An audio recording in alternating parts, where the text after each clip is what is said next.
Three, two, one. Oh my goodness. Good morning, good afternoon. Whatever it is for you, I hope you're having a fantastic day. My name is Zach Schomler. This is Strong Opinion Sports, episode 400. Been a long time to get to this point. Done 400 episodes of this podcast. That's pretty crazy to me. It's a big milestone. It's funny because a lot of people care about the milestone, and I'm like, to me, it's just another episode. It's been weird. Like, I've got a bunch of stuff in production, and I'm like, I don't know. It's just, oh, hey, we hit a big number. But a lot of people keep asking me, what are you going to do for 400? Like, how are you going to celebrate the milestone? And what I want to do to I want to kind of dedicate this episode to somebody who, in my opinion, doesn't get much recognition for the way they contribute to Strong Opinion Sports. And I want to start by talking about my fiance, Elizabeth. A lot of people don't understand and realize she's a really big unsung hero in my life, especially like this podcast. Like, people have no idea the impact she has on both me and then the podcast, and how much she makes my life and my job easier. And, we moved to Hawaii a couple months ago, and that was her idea. Like, hey, she's like, hey, we can live in a tiny apartment. That's fine. We'll figure it out. And she was willing to take the plunge and, be kind of radical. Like, we're moving across the ocean. We're getting rid of all of our stuff. And I don't mind if we have one bedroom and we're not going to use the bedroom to sleep in. We're going to use the bedroom as a studio. And next to our kitchen, we'll put our bed, which is, a lot of women are like not down for that. And Liz has been like just completely all in on me and my career. And I just can't say thank you enough to her. And I think a lot of people don't realize it's all the little things, whether it's her cooking dinner. Like, I'm pulling an all-nighter. It's 2 a.m. and for some reason she's still up, and she's like, do you need food? And I'm writing and trying to prepare the show, and I'm like stressed because I have a deadline soon. And she's like, hey, she just puts a salad in front of me just to give me some food because I'm so busy and I'm not working. Or people don't realize how often I bounce ideas off of her. I'm like, hey, I'm trying to cover this topic and I'm not sure, like, what do you think? And my fiance's voice is in this show like a lot more than people would realize, just from her perspectives, and I bounce ideas off of her all day. And or even simply the fact that it's 4:10 in the morning, which means I'm very loud. Like, she's behind this wall trying to sleep, and she's okay with me recording right now, and she puts in earplugs and is down with it. And I have a partner who is all in on me and my career, and that, man, it means everything to me to have someone who supports me and understands and is truly my partner. So I'm so grateful for her. I want to give her a shout out, and I want the audience to know, man, like, my fiance, and I think it shows in my content. Like, my content's better than ever before. I'm making more of it than ever before, and a lot of that is because I've got someone supporting me so much behind the scenes. And Liz, I love you. I'm so grateful for you. And I think it's a good time maybe to promote the podcast her and I do together. We have a show called Flawed Humans. The Flawed Humans podcast. It's on YouTube. Look up Flawed Humans on YouTube. You'll find it. It's also on iTunes. I mean, it's a great show. We've done, I think, 28 episodes so far. We've got another one in the can we recorded, and she's editing right now. She makes it. She edits it. I just sit there and talk and be myself. And it's one of my... Actually, I'm not going to lie. I think it's a better podcast than Strong Opinion Sports. It's about life and about being a human, and it's really interesting. So if anyone wants to... I think the best way I can really... make my fiance happy is by promoting the show her and I do together here. But I wanted to start the show that way by giving a shout out to her, someone who massively makes a difference on this podcast and makes the show better, makes my life better. And, she's part of why I got to 400 so quickly. So I just want to say thank you so much to my fiance, Liza. Okay, let's talk about college football. Give me a moment. I feel a tickle in my throat. I need to cut real quick. All right, let's now talk about college football. We just had college football week 8, and as I step back and look at everything that happened, there are 8 games I want to talk about. I also, by the way, at the end of this topic, I've got an idea. It's called the College Football Week 8 Hall of Shame, where I share 2 things that are really, really bad and frustrating that happened in moments from Saturday. Okay, game number 1, the craziest game this weekend was that unranked Illinois beat number 7 ranked Penn State 20-18 in not 1, not 2, not 3, not 4, but 9 overtimes. It was the most overtimes ever played in a college football FBS level game. And what this game really did for me, I'm going to talk about the NFL for a moment, because this game made me want the NFL to copy the college football overtime rules. This is the new rule this year, is for the first two overtimes, every team gets the ball at the 25-yard line, 1st and 10, with a chance to score. Now, once the game gets to overtime number 3, things will change a little bit, and the ball gets put on the 3-yard line, and each team will run 2-point conversions until someone wins, and someone has more points. And, 9 overtimes is a bit misleading when you talk about Illinois versus Penn State, because overtime number 3 through overtime number 9, in those 7 overtime periods, a total of 14 plays were run. I mean, it's very little. 7 by each team from the 3-yard line. Every team had a shot. If you score, I get a chance to respond. I loved it. It was exciting. It was relatively short, actually. I was watching, I pulled up, usually I skip ahead. I didn't skip ahead very much. I was just watching the game straight through, because it was very, very rapid between overtime number 3 and overtime number 9, and the game came to a close. And by the way, it's fewer plays, less opportunities for guys to get hurt is what that means. And the best thing is that when Penn State lost this game, usually in the NFL, often when a team wins in an overtime game, people are upset because someone got the ball first, they went down, they scored a touchdown, and one team did not get an opportunity to respond. Nobody said anything like that when Penn State lost. No one said, oh, Penn State didn't get a real shot to win, because both teams had legitimate, real opportunities to win multiple times. And I think that makes the loss a little bit easier to accept if you're a fan of Penn State. Because, again, both teams dropped what would have been the game-winning score. And in this game, multiple times that happened, where Penn State had one, Illinois had one. It was like, man, this is really kind of frustrating watching two teams fail at scoring 2-point conversions over and over and over again. And I wonder, is the NFL maybe just afraid of the optics of copying college football? Well, if we copy them, are they afraid it's admitting that college football is better? It's well, it's okay to say that other league has a really good idea. Maybe it's an ego thing, but I think from an owner's standpoint, it's exciting to have that kind of overtime with the 2-point conversions deciding things after a bit. It's also short, so you don't need to pay players even more. It's relatively quick to solve that problem. So I really want the NFL to steal this type of overtime with the 2-point. Hey, try a little bit. If it doesn't work, let's do 2-point conversions. I just hate having ties. I really, really despise when two NFL teams tie. I think it's wrong and silly. And I have more to say. Write in on Patreon if you want me to break down further my ideas about the NFL adopting a college football style overtime. Now, here's a crazy reality in this Penn State-Illinois football game. Illinois ran the ball 67 times for 357 yards. And Illinois had 38 passing yards. And a game that went to 9 overtimes. Here's the final stat line for the winning quarterback in this game. Art Sitkowski at Illinois was 8 for 19 passing with 38 yards, 0 touchdowns, and 1 interception. Illinois running back Chase Brown had 33 carries for 223 yards and a touchdown. And their other running back, Joshua McCray, had 24 carries for 142 yards. Ridiculous. Still, it's a big win. Unranked Illinois beating number 7 Penn State. This came right after, earlier in the week, Illinois head coach Brett Bielema made comments calling out specifically his offensive line and his quarterbacks. He seemed to basically say, hey, don't blame me, the former coach of Illinois, and that former coaching staff failed at recruiting and were terrible at player development. So he pointed the finger at the old coaching staff and said, don't blame me for the struggles we're having this year.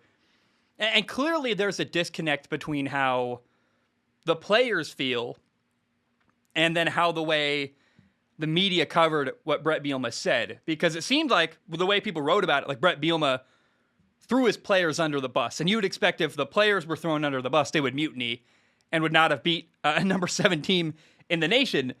But Brett Bielema's team on Saturday fought hard, and they won. So I wonder what's really happening. I see all this reporting. I did listen to what he said, but it was I wonder if behind closed doors at Illinois, there's more going on. Because I was surprised at how hard and how well Illinois fought, given the fact that their coach is supposed to hate them all. So I'm well, how is there a disconnect between the media and the way the players feel? Probably that often does happen.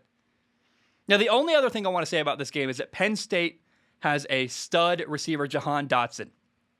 And Jahan Dotson is a jump ball machine. And I find it shocking that Penn State had 7 plays from the 3-yard line. And none of them were a jump ball to Jahan Dotson. I'm like, why are we not giving him at least one target? It was weird. You go through all these overtime periods, and Jahan Dotson never gets a fade ball in the end zone. I'm like, well, why? Well, it was very weird to me. I feel like a big missed opportunity, and certainly Penn State had opportunities to win. They get nothing to blame but themselves. But that was a weird one. I'm like, why are we not calling that play? Now, game number 2, Clemson at number 23 ranked Pittsburgh. Pittsburgh won. They beat Clemson 27-17. Pitt quarterback Kenny Pickett played great. I'm still not sure where he stands as far as the NFL. Like, Kenny Pickett is a guy that I really can't wait to dive into his film in February. I just haven't watched him play enough. I've watched him play a couple times, and I like what I've seen. I can't really tell, though. Is he a first-round pick, a second-round pick, maybe a third-round pick? Like, I just haven't watched enough of him playing to really make a decision there. But, man, it seems like from what the little I've seen, it appears like Kenny Pickett has mastered the level of college football. Like, I mean, he seems to have habits and preparation, and like, he handles big moments like a pro. He's not nervous. He enjoys the moment. He had a great throw rolling to his right into the end zone for a touchdown. I was like, oh man, it's a massive throw against Clemson. And Pitt currently, by the way, is 6-1. They're doing very well, having a great year. Kenny Pickett is awesome. Now, Clemson is 4-3, and they already have 3 losses this year in 7 games. Clemson has not lost 3 games since they went 10-3 in 2014. This is a bad, down year for Clemson. And it may feel like, I guess I feel like there's going to be more losses likely for Clemson. Like, I look at the horizon and I go, Clemson's in bad shape. DJ Uiagalelei, their quarterback, got benched for a while during this game. He threw a pick 6 on the very first drive of the third quarter, tried to make a shovel pass happen, got picked off, went for a touchdown. Then they benched him. And then eventually, once they realized the backup quarterback wasn't going to do anything either, they just put DJ Uiagalelei back in the game. DJ finished the game 12 for 25 passing with 128 yards, 0 touchdowns, 2 interceptions. He did run for a touchdown, so that's some positive stuff there. But Clemson fans, I think, first of all, they need to relax with this whole notion of we need to fire coaches. They're ready to fire Tony Elliott. Relax, guys. This is silly. My perspective on Clemson is that they're trying to blame a coach when I think that DJ is the bust here. DJ, when I watch him, DJ Uiagalelei, I like the guy, but he makes bad decisions. He looks unprepared. He throws a terrible ball. Like, he does not throw a pretty ball. And that doesn't matter that much, I guess, as long as the ball gets there. But the amount of times I've watched DJ just be completely inaccurate, throw a terrible ball that's not a spiral, I'm like, ugh. It's hard to watch as a former quarterback. And I think really the thing in Clemson is they just need to recruit a better quarterback. Like, either that or DJ just needs to magically get way, way better next year. But I don't see that happening. And there's no progression going on for DJ. So you can blame the coaching staff if you want. I currently, based on because Clemson's won a lot in the past. Like, Tony Elliott's not a terrible offensive coordinator. I just think DJ is the problem. He I think, is a guy who he got a lot of the sponsorships before the year started, and I think his head got a little bit big, and he looks like a guy who isn't prepared, and that's frustrating but true. Now, game number 3 is this. Number 6 ranked Michigan beat Northwestern 33-7. And, oh man, the result of this game is that Michigan is now 7-0. So is their rival, Michigan State. And next week, that means we have a battle of 2 unbeaten teams, Michigan against Michigan State, fighting for the Paul Bunyan Trophy. I'm like, yes! Oh, I've been talking about this for weeks, hoping, like, are we going to get it? Is that going to happen? Are we going to get a battle of unbeatens in the Paul Bunyan Trophy game? We are. And then I wonder, well, what if either Michigan or Michigan State goes undefeated the rest of the year? Because after the Paul Bunyan Trophy game, then they got to beat, both of them play Penn State and Ohio State later in the year. It's not entirely impossible that one of them could beat Michigan or Michigan State, then beat Penn State and Ohio State. It'd be really crazy and cool if one of the Michigan teams made it into the college football playoff. I'm rooting for that. I want a change of scenery. I like when different teams are represented and represent their league in the college football playoff. I like both coaches. I like Mel Tucker. I like Jim Harbaugh. I just think fun stuff is brewing in Michigan. And, man, we have a really massive game next weekend. Michigan against Michigan State. Okay, number 2 ranked Cincinnati beat unranked Navy 27 to 20, excuse me. They won by 7 points, 27 to 20. So Cincinnati remains unbeaten, but only winning by 7 points is not great when you're playing an unranked Navy team. Now, I admit the game should not have been this close, and we'll talk about that in a moment, but you do have to realize that playing Navy is a unique challenge in college football because they run a triple option flex bone offense, meaning that basically they run the veer and triple option, and it's a different style of offense that Cincinnati's not going to play against again the rest of the year. So it's tough to prepare for because it's so unique and different than anything else in college football. And also, remember, maybe not remember, but let me tell you, Cincinnati led at one point in the fourth quarter, 27 to 10, going into the beginning of that quarter. So Cincinnati had a big lead.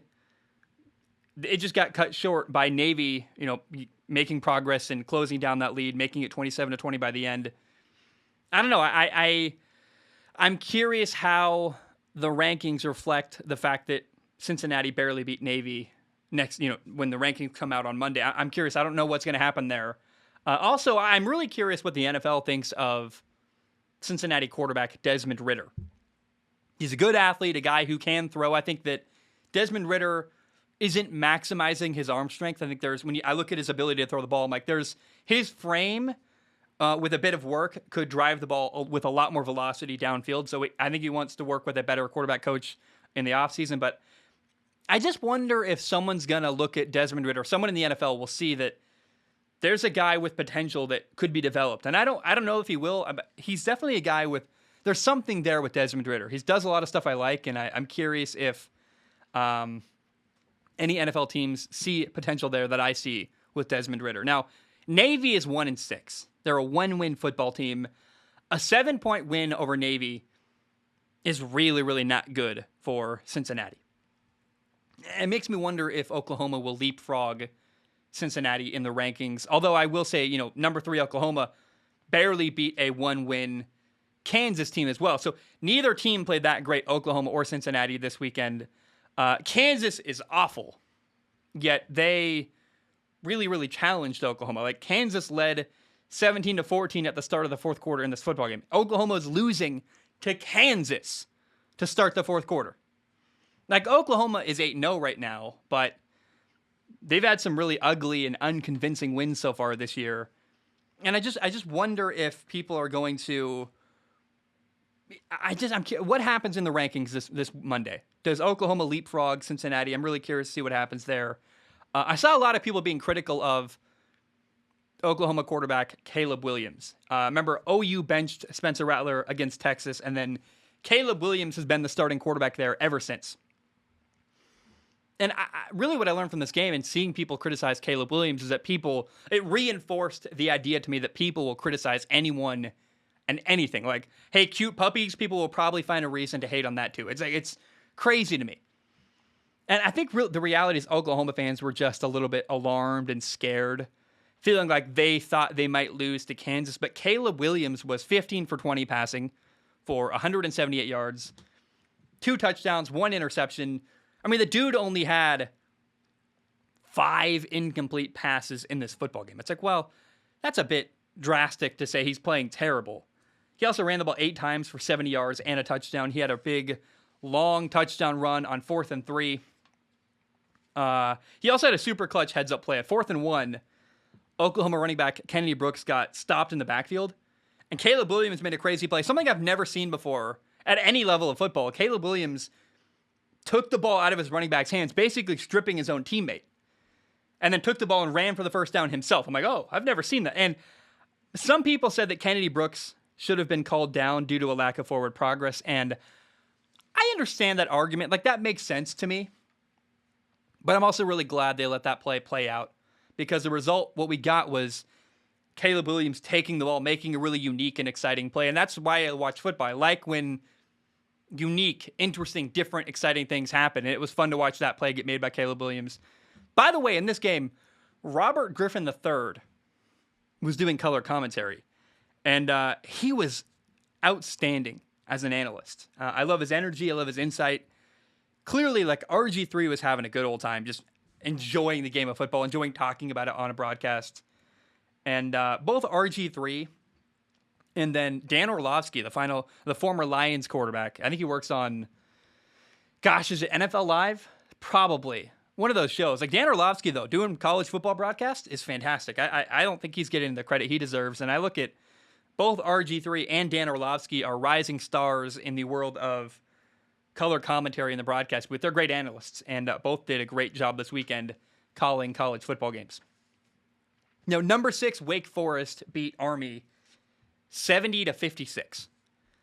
It's crazy. Wake Forest had a crazy low time of possession. Wake Forest had the ball basically for 17 minutes the entire game.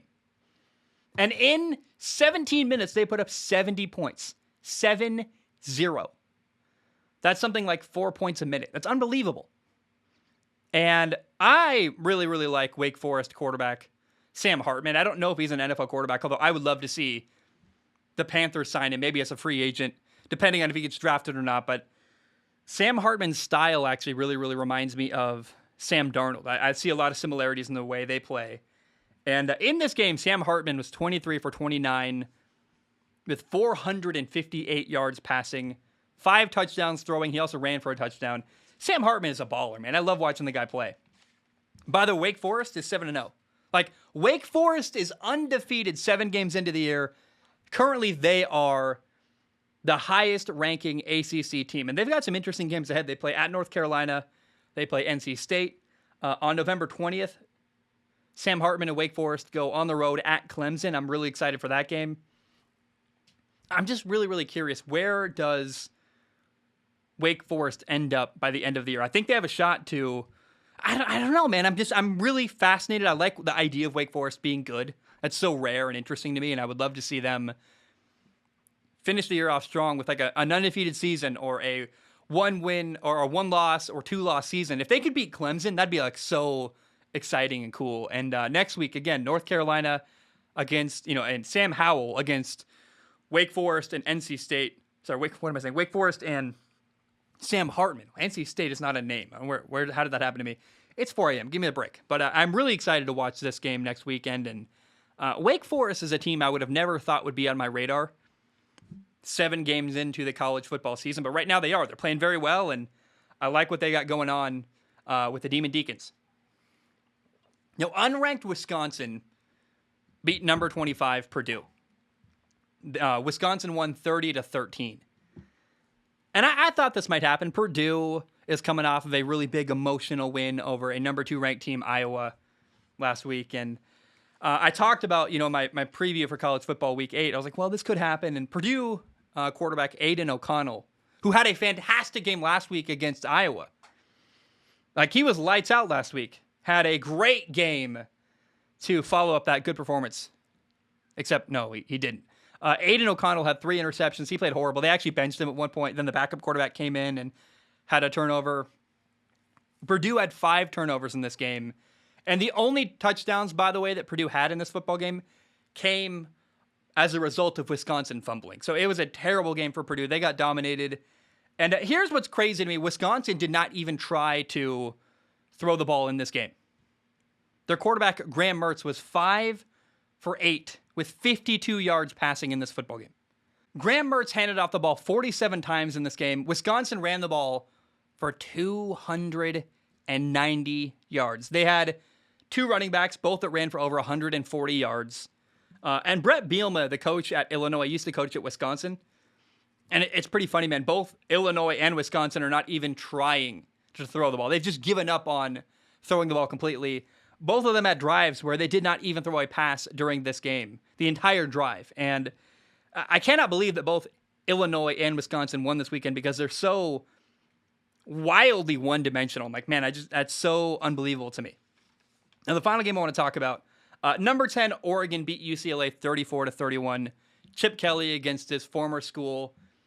And it was pretty sad. Oregon had a 34-17 lead, and then UCLA made a big comeback. And UCLA was in the hunt, like driving at the end of the fourth quarter.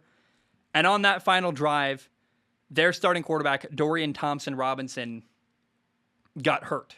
And UCLA's backup quarterback came in, Ethan Garbers. He threw a pick, and it kind of sealed the game in favor of Oregon. Oregon won. It was still a good finish. Like, it wasn't horrible, but I did kind of feel a sense of, like, there was more potential for fun in this game that we didn't get to see.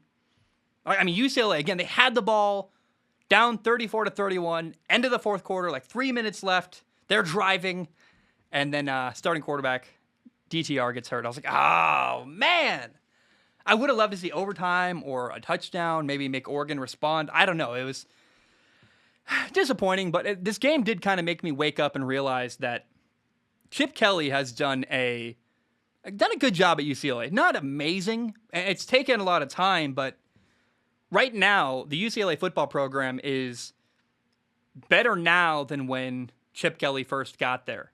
And certainly in way better shape than USC right now. So, I don't know. I just credit to Chip Kelly. He's actually, I remember being very critical of him years ago, going, it's taken a long time, it's not working, but I look at USC right now and I'm like, Chip Kelly ain't that bad. And I just shout out to him, like UCLA is really making progress as a football program, and the way they played against Oregon to me was an example of that. Like, okay, UCLA, they're in the hunt, they've got guys going to the NFL, they're winning games, they are competing heavily with good teams, and it makes me feel really good about what Chip Kelly's doing at UCLA. Now, here's a weird stat line from this game. Oregon running back Travis Dye had 14 carries for only 35 yards, but he had 4 touchdown runs. I'm like, oh my gosh, he actually had 4 touchdown runs on 4 consecutive carries. It was pretty crazy. His longest run, by the way, in this prolific day, he had 4 touchdowns. His longest run was 6 yards. Like, Travis Dye had a weird game where not a lot of yards, but really effective in scoring quite frequently. Okay, I want to now give you the College Football Week 8 Hall of Shame. Go to YouTube and search, look up for this thing, USC Clock Management Notre Dame, because I'm not going to explain it. It would take too long to explain how all that worked, but go watch the video if you can find it. USC had a total fail with clock management at right before halftime against Notre Dame on the road, and it was horrible. I'm like, what do you do? He ran the ball, had no timeouts, and then didn't. I love Keaton Slovis, but he made a mistake. Should have got rid of the ball, thrown it out of bounds. He didn't. Horrible clock management by USC in that end of that game. And then number 2, search for Iowa State taunting on YouTube. Iowa State taunting. You will find a video of, there was a horrible, horrible taunting call made against Iowa State. It took a touchdown off the board, and we're lucky that touchdown being called back and removed didn't end up costing Iowa State the game, because the receiver did not deserve a taunting penalty at all, and it was just a ridiculous, horrible, embarrassing, shameful call made by the ref. So guys, that's all I have. That's my full recap of College Football Week 8. It was a crazy, fun, wild weekend. That 9 overtime game was kind of the highlight of the weekend for me. Not the best weekend ever, Oklahoma didn't play very well. Cincinnati didn't play very well. Georgia had a bye week, but I'm really, really curious to see the rankings come Monday morning. Let's now shift to the NFL. This is old news, but it has bothered me all week. Plus, the Chargers have a bye week this week, so I feel like I can get away with talking about this. All week I kept asking myself, how in the world did the Ravens absolutely destroy the LA Chargers during NFL Week 6? Like, Baltimore won 34-6, and I was expecting a big, close, exciting game with a crazy finish, and we got none of that. It was a disappointing, horrible performance by LA. So, what happened? I finally watched the game, and here's basically what happened. A couple of things. Number 1, Baltimore played really, really outstanding defense, and their coverage all game long was really, really good. Marlon Humphrey was following Chargers receiver Mike Williams all over the field and playing really, really physical with him. Mike Williams only had 2 catches for 27 yards in this game. 1 catch went for 26 yards. So basically, Mike Williams won one time all day against Marlon Humphrey.